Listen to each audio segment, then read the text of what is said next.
बिहार की द्वितीय चरण की शिक्षक भर्ती में प्राथमिक शिक्षक भर्ती का नोटिफिकेशन आ चुका है और आज यानी कि 16 नवंबर से आपका फॉर्म भरना स्टार्ट हो जाएगा।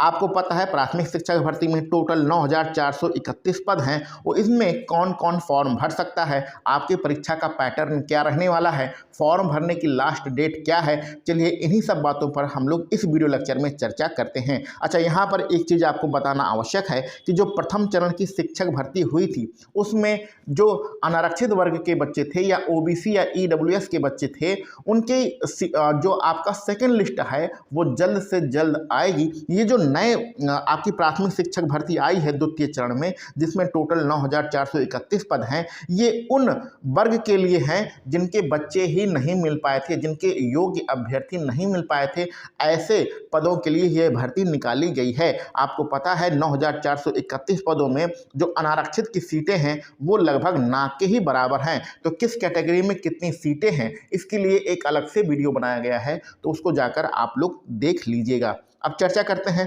टोटल हमारे पास सीटें कितनी हैं। 9,431 सीटें हैं। इसमें फॉर्म कौन भर सकता है? तो इसमें फॉर्म सभी लोग भर सकते हैं, यानी कि जो भारत का नागरिक हो वो भी आपका फॉर्म भर सकता है। लेकिन इतना पता है आपको कि भारत का नागरिक सिर्फ अनारक्षित वर्ग वाले ही माने जाते हैं। जैसे कि आप उत्तर प्रदेश, मध्य प्रदेश या दिल्ली के रहने वाले हैं तो आप अनारक्षित वर्ग में ही फॉर्म भर सकते हैं, ठीक है। और उसके बाद आपको बिहार का निवासी होना ही चाहिए। इसके अलावा आपके पास क्या होना चाहिए कि सीटेट वाला जो फर्स्ट पेपर होता है, प्राथमिक शिक्षक भर्ती वाला पेपर होता है, या तो वो डिग्री होना चाहिए, ये बिहार वाला जो टेट होता है फर्स्ट पेपर उसकी डिग्री होनी चाहिए।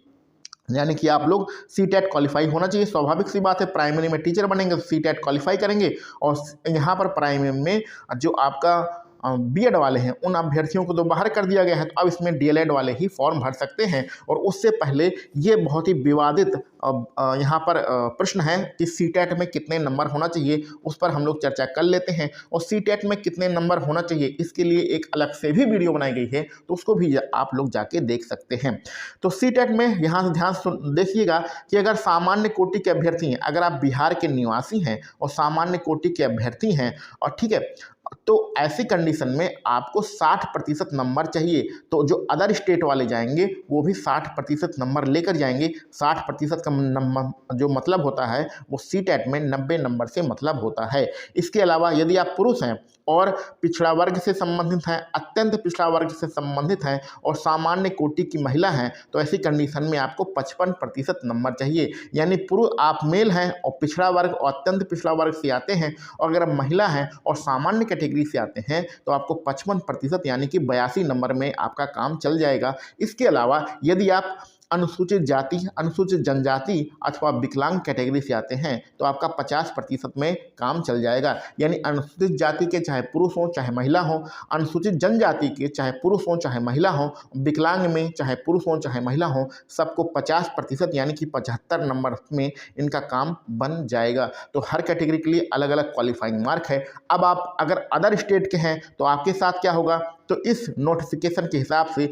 यदि आप अदर स्टेट के मेल हैं तो आपको कितना नंबर चाहिए, 90 नंबर चाहिए। और इस नोटिफिकेशन के हिसाब से अदर स्टेट के फीमेल हैं तो आपका 82 नंबर में काम चल जाना चाहिए। लेकिन इस पर बहुत ज़्यादा विवाद हो रहा है, तो इसके लिए अलग से वीडियो बनाई गई है, उसको जाकर देख लीजिएगा। यहाँ पर इन सारी चीज़ों पर हम लोग चर्चा नहीं करते हैं। अब आते हैं अपने क्वालिफिकेशन पर। तो क्वालिफिकेशन में आप सब लोग जानते हैं आपके पास डीएलएड की डिग्री होनी चाहिए, लेकिन डीएलएड के अलग अलग प्रारूप हैं। जैसे कि यहाँ पर पहला वाला प्रारूप जो दिया गया है कि आपके पास 50% के साथ जो इंटरमीडिएट डिग्री होती है, उच्चतर माध्यमिक का आपके पास डिग्री होनी चाहिए, और प्रारंभिक शिक्षा शास्त्र में यानी कि जो आपका डीएलएड होता है वो आपका डिप्लोमा होना चाहिए, ठीक है।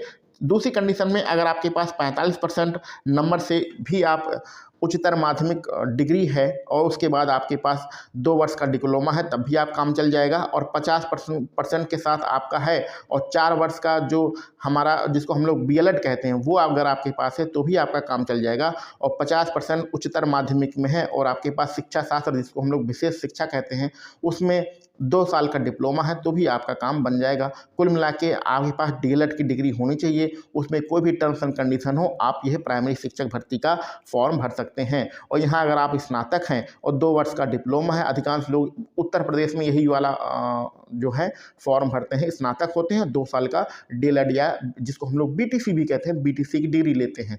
तो उत्तर प्रदेश के अभ्यर्थी इस वाले कैटेगरी में आएंगे, तो ये अगर आपके पास है तो आप आराम से फॉर्म भर सकते हैं। तो कुल मिला के आपके पास जो प्राथमिक शिक्षक भर्ती की कोई ना कोई डिप्लोमा होना चाहिए और आराम से आप फॉर्म भर सकते हैं। यहाँ पर बहुत सारी कैटेगरी दिया गया है, इस पर चर्चा नहीं करते हैं, चलिए आगे बढ़ते हैं। अच्छा, यहाँ पर देखिए बताया गया है 50%, 45%, लेकिन यहाँ पर टर्म्स एंड कंडीशन भी लिखा गया है कि कक्षा 1 से 5 के लिए अगर आप लोग अनुसूचित जाति से हैं, अनुसूचित जनजाति से हैं, चाहे पुरुष हो चाहे महिला हो, उससे मतलब नहीं है, पिछड़ा, अत्यंत पिछड़ा वर्ग से हैं, पिछड़ा वर्ग से हैं और दिव्यांग अभ्यर्थी हैं, तो ऐसी कंडीशन में 5% की छूट दिया जाएगा। यानी जहां पर आपको 50% नंबर मांग रहा है, वहां पर आपका जो काम है वो 45% में ही चल जाएगा। ये इसके कहने का मतलब है। ठीक है, आगे बढ़ते हैं। जो हमारे उर्दू वाले उर्दू अगर आप सब्जेक्ट चुनते हैं तो इंटरमीडिएट में 50% अथवा किसी मान्यता प्राप्त विश्वविद्यालय से उर्दू में स्नातक की शैक्षणिक योग्यता आपकी होनी चाहिए। और इसी प्रकार बांग्ला का है कि इंटर में 50% होना चाहिए और किसी स्नातक में आपका बांग्ला सब्जेक्ट होना चाहिए। ठीक है, ये यहाँ पर बातें हैं। अच्छा, यहाँ पर एक चीज़ और लिख लीजिए, जो नियोजित शिक्षक होते हैं, तो ये ऊपर चला गया है कॉलम, तो नियोजित शिक्षक वाला 2012 से पहले अगर आप अध्यापक हैं, नियोजित शिक्षक हैं, तो एक दक्षता परीक्षा होती है। हम लोग जो सीटेट देते हैं वह पात्रता परीक्षा होती है। तो वो दक्षता परीक्षा अगर आपने उत्तीर्ण की है तो आपको इन सब चीज़ों की ज़रूरत पड़ने वाली नहीं है, आप डायरेक्ट भी फॉर्म भर सकते हैं। लेकिन इस कैटेगरी में हमें नहीं लगता है कोई मिलेगा, 1-2 अभ्यर्थी ही मिल सकते हैं। तो ये भैया कौन कौन फॉर्म भर सकता है उसकी बात हो गई है। अब हम आते हैं अपना पेपर कैसा होगा। सॉरी, गला बैठा हुआ है। देखो, जिससे पहले जो पेपर हुआ था प्रथम चरण में, उससे बिल्कुल डिफरेंट पेपर होने वाला है। जैसा हमारा पेपर 6 से 8 में होगा, 6 से 8 जो जूनियर की भर्ती आई है द्वितीय चरण में जो बिहार में, सेम उसी प्रकार से यहाँ पर आपका पेपर होगा। ठीक है, पेपर कैसे होगा इसको ध्यान से समझिए। पेपर 3 पार्ट में होगा। पहला 30 नंबर का पेपर होगा। ठीक है, 30 नंबर में क्या होगा, 30 नंबर आपका अनिवार्य रहेगा, भाषा का रहेगा जिसको अनिवार्य रहेगा। और 30 नंबर में आपको क्या क्या चुनना पड़ेगा, 22 और प्लस 8, 22 प्लस 8 कुल मिला के हो जाएगा 30। तो 8 नंबर किसका रहेगा, इंग्लिश का। ये अंग्रेजी सबको देना है, 8 नंबर की अंग्रेजी का पेपर सबको देना है। और 22 नंबर में क्या रहेगा, 22 नंबर में 3 भाषाएं रहेगी, हिंदी, उर्दू और बांग्ला। आपकी जो मर्जी है, तीनों में से कोई भी भाषा आप चुन सकते हैं। तो 3 भाषाएं रहेंगी 22 नंबर में और 8 नंबर में सिर्फ अंग्रेजी रहेगा, अंग्रेजी आपको लेना ही पड़ेगा। तो कुल मिला के हो गया 30 नंबर का जो अनिवार्य प्रश्न पत्र रहेगा, इसका नंबर आपके पेपर में नहीं जुड़ेगा। तो 30 नंबर यहाँ पर कुल मिला के ये हो गया।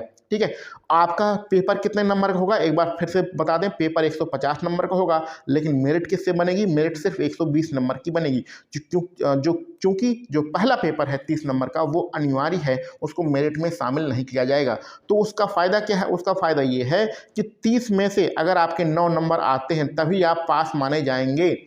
फिर से ध्यान समझ लीजिए, जब आप पेपर देने जाएंगे तो जो शुरुआत में 30 प्रश्न रहेंगे उसमें से अगर आपके 9 नंबर आते हैं तभी आप पास माने जाएंगे और आपकी कॉपी आगे चेक होगी। अगर आपके 30 में से पहले पार्ट का जो 30 नंबर है उसमें से आपके 9 नंबर नहीं आ पाते हैं तो आप फेल माने जाएंगे, आपकी कॉपी ही आगे चेक नहीं होगी। तो मेरिट की यहाँ पर कोई भी बात हो ही नहीं सकती है। जब आप कॉपी नहीं चेक होगी तो मेरिट निकालने से कोई मतलब नहीं है।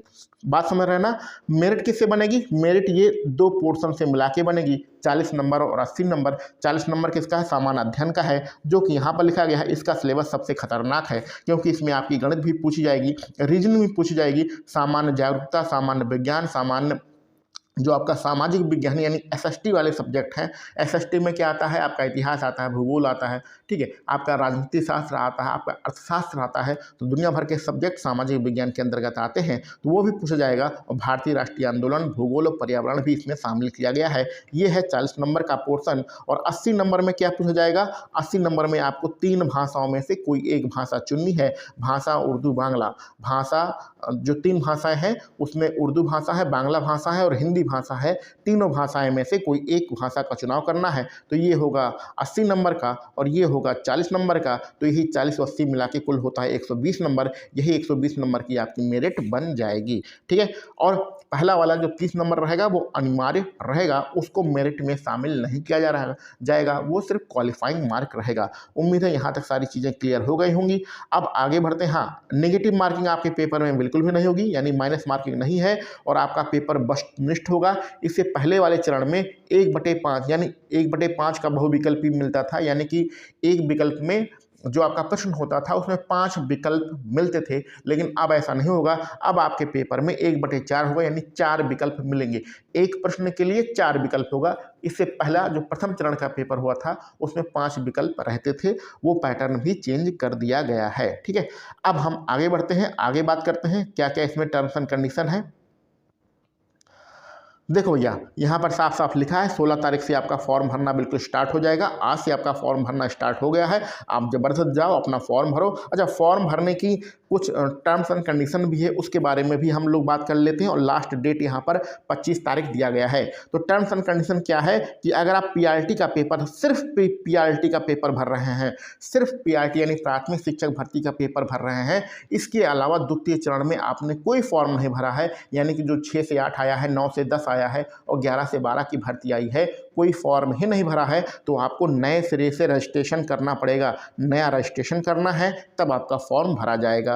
अगर आप ऐसा कर रहे हैं कि आपने जो है जूनियर यानी 6 से 8 वाली भर्ती, या फिर हो सकता है 9 से 10 वाली भर्ती, या हो सकता है 11-12 वाली भर्ती का रजिस्ट्रेशन कर रखा है और फॉर्म भी भर दिया है, और उसके बाद आप पीआरटी यानी प्राथमिक शिक्षक भर्ती का फॉर्म भरना चाहते हैं, तो आपको रजिस्ट्रेशन करने की कोई आवश्यकता नहीं है, आप डायरेक्ट जाके फॉर्म भर सकते हैं। ठीक है, इसके लिए भी हम एक अलग से वीडियो बना देंगे। लेकिन कुल मिला के प्राथमिक शिक्षक भर्ती का क्या टर्म्स एंड कंडीशन थी, पेपर कैसा होगा, इनके बारे में आपको जानकारी दे दिया गया है। अगर फिर भी मन में कोई डाउट रहता है तो आप कमेंट करके ज़रूर पूछिएगा। चलिए मिलते हैं हम लोग अगले किसी वीडियो लेक्चर में। आप सभी लोगों को वीडियो देखने के लिए बहुत बहुत धन्यवाद।